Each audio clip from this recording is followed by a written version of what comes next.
When we think of the smartwatch, what comes to mind?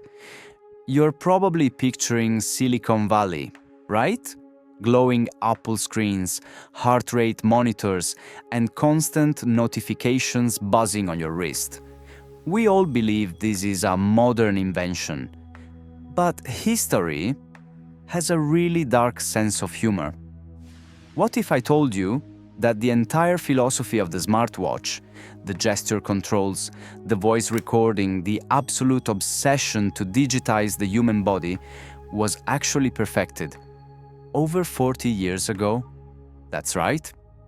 In the neon-lit corridors of the 1980s, long before Steve Jobs even unveiled the iPhone, a Japanese electronics empire was conducting bizarre, ambitious, and frankly, ridiculous experiments on the human wrist.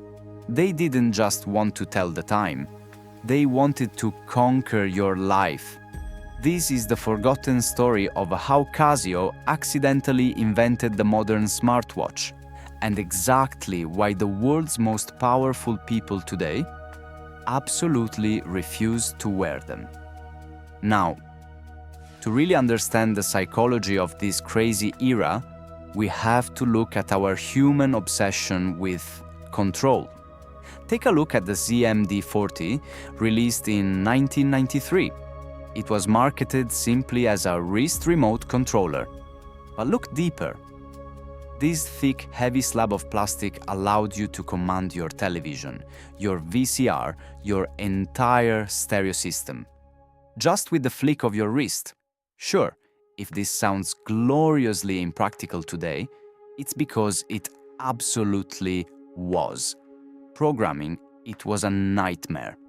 But Casio was tapping into a genuine psychological desire, the craving to be the master of your living room without ever leaving the couch. It was literally command central, on a strap. But functionality wasn't always the point. Consider the legendary CA53W, the calculator watch. It featured a full 8-digit keypad with buttons so microscopic you had to operate them with your fingernail. Did anyone actually use this to do real math? Of course not. But it offered something way more powerful: cultural cachet.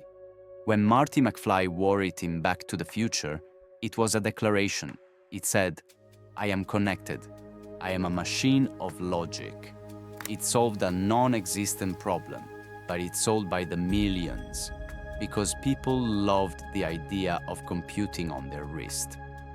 But wait. Casio's ambition could not be contained by tiny rubber buttons. They started experimenting with the very architecture of how we interact with technology. Enter the FTP10 flip-top. On the outside, a serious professional analog watch. But flip the face open, and a hidden digital calculator is revealed.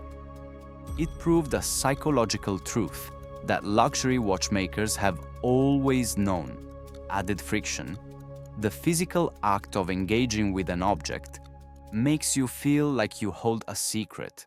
But where things get genuinely mind-bending is the AT552 Janus, released in 1984. No keypad, no clutter, just an elegant digital watch. But beneath the glass lay a transparent, touch-sensitive crystal. To calculate, you physically drew numbers directly onto the glass with your finger. A straight line for a 1, a curve for a 0. Guys, this was gesture recognition technology more than 2 decades before the iPhone. You were commanding a computer through glass. When it worked, it felt like pure magic. Casio was literally inventing the buttonless future we live in today. Yet, every empire that expands too rapidly eventually falls into absurdity.